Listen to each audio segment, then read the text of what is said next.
삼국지연의 제1강 시작합니다. 안녕하세요. 오늘부터 여러분과 함께 삼국지의 세계를 여행하게 될 해설가 국지입니다. 삼국지라고 하면 인물 이름 많고 사건도 복잡하고 어디서부터 들어야 할지 막막하다는 분들이 많습니다. 그래서 오늘 1강은 복잡한 설명을 최대한 줄이고 여러분이 눈을 감고 들어도 자연스럽게 이해될 만큼 천천히 부드럽게 이야기처럼 들려드리겠습니다.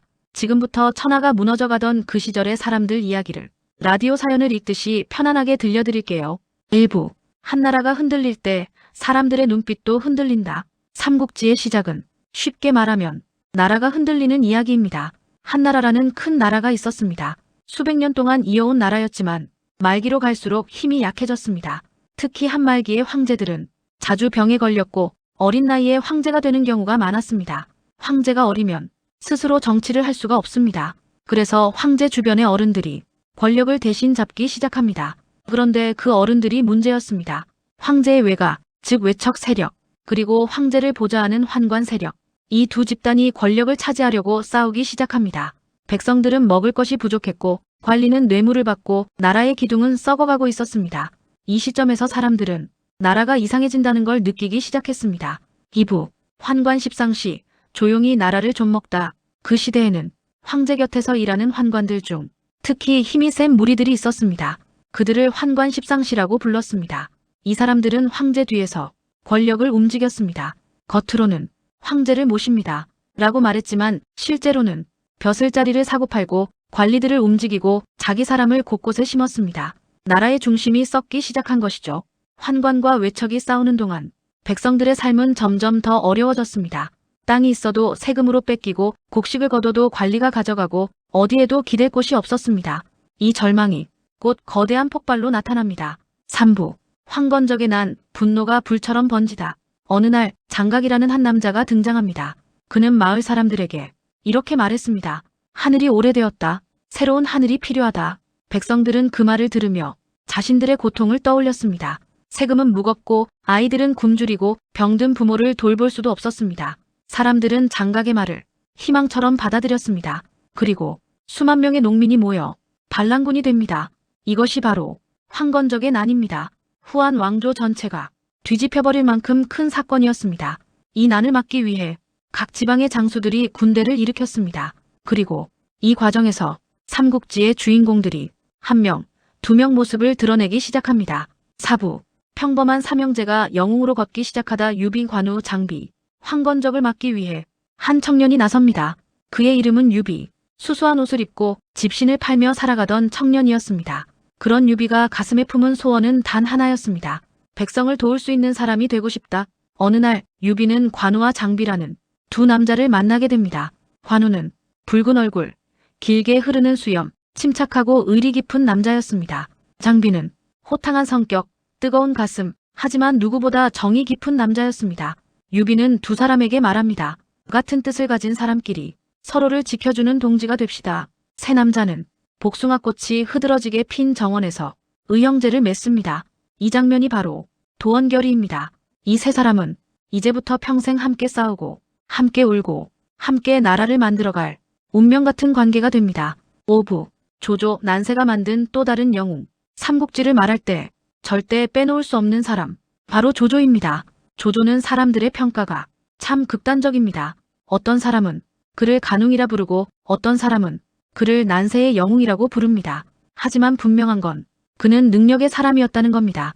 상황을 보는 눈이 빠르고 결정을 내릴 때 주저함이 없고 원하는 사람을 정확히 알아보고 조직을 한번 잡으면 흩어지지 않게 만들었습니다.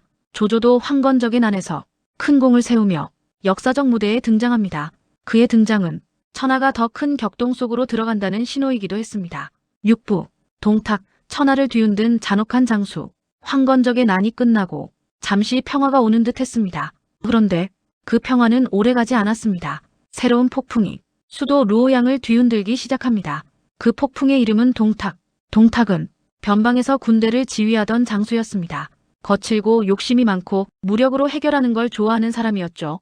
권력 싸움이 일어나는 틈을 타 동탁은 군대를 이끌고 수도에 들어옵니다. 그리고 황제를 겁박하고 권력을 빼앗습니다. 폭정이 시작되었습니다. 백성은 울부짖었고 정치는 얼어붙었고 황궁은 공포로 가득 찼습니다. 천하는 다시 혼란으로 빠져들었습니다. 7부 반동탁 연합군 영웅들이 한자리에 모이다. 동탁의 폭정이 심해지자 각지의 영웅들이 들고 일어납니다. 조조, 유비, 원소, 손견, 공손찬 이 18명의 군벌이 힘을 합쳐 동탁을 몰아내기 위한 반동탁 연합군을 결성합니다. 여기서 중요한 점이 있습니다. 삼국지의 주역들이 처음으로 한자리에 모인 순간이 바로 이때입니다. 처음 만난 사람도 있고 나중에 적이 되는 사람도 있고 평생의 인연이 되는 사람도 있죠. 한 장소에 영웅들이 모여 천하의 운명을 바꾸기 위한 첫 발걸음을 내딛습니다. 8부 새로운 씨앗이 자라다 손견과 손씨 가문 이 싸움에서 눈에 띄는 용장이 한 명 있습니다. 바로 손견입니다. 손견은 뛰어난 전투력과 용맹함으로 유명했습니다. 그는 이 싸움에서 많은 공을 세워 강동 지역에서 큰 힘을 얻게 됩니다. 그의 아들 손책 그리고 손권이 나중에 오나라를 세우게 되는데 이 손씨 가문의 시작점이 바로 이 동탁 토벌전이었습니다. 한 영웅의 공이 한 나라의 시작이 된 것입니다. 9부 조조와 유비 서로 다른 길을 걷는 두 사람. 이 시점에서 두 영웅의 대비가 뚜렷해집니다. 조조는 능력 중심, 속도 중심의 인물입니다. 결단이 빠르고 사람을 평가하는 눈이 날카롭습니다. 유비는 성품 중심, 인애 중심의 인물입니다. 사람을 품고 사람을 얻는 데 능했습니다. 둘의 방향은 달랐지만 둘 다 시대가 만들어낸 영웅이었습니다. 이 둘의 대비가 삼국지 전체 이야기를 이끄는 핵심 축이 됩니다. 10부 동탁의 최후 삼국의 서막이 열리다. 시간이 지나면서 동탁의 폭정은 더욱 심해지고 불만도 커져만 갑니다. 그리고 결국 그의 부하였던 여포에게 살해됩니다. 동탁이 죽으며 잠시 혼란이 가라앉는가 싶었지만 천하는 이미 갈라져 있었습니다. 각지의 군벌들은 자신만의 나라를 세울 준비를 하고 있었고 이제 삼국지의 본격적인 무대가 열리기 시작합니다. 마무리 삼국지의 문은 이제 막 열렸다. 오늘의 이야기는 삼국지라는 거대한 책이 첫 장을 넘긴 정도입니다. 나라가 흔들리고 영웅들이 깨어나고 천하가 조금씩 나뉘어가는 과정. 다음 시간에는 이 영웅들이 어떻게 서로 부딪히고 어떤 길을 선택하며 어떻게 삼국이라는 거대한 판을 만들어가는지 더 깊고 더 생생한 이야기로 이어가겠습니다. 저는 삼국지 해설가 국지였습니다. 오늘도 함께 해주셔서 감사합니다. 삼국지 제1강을 마칩니다. 제2강도 기대해주세요.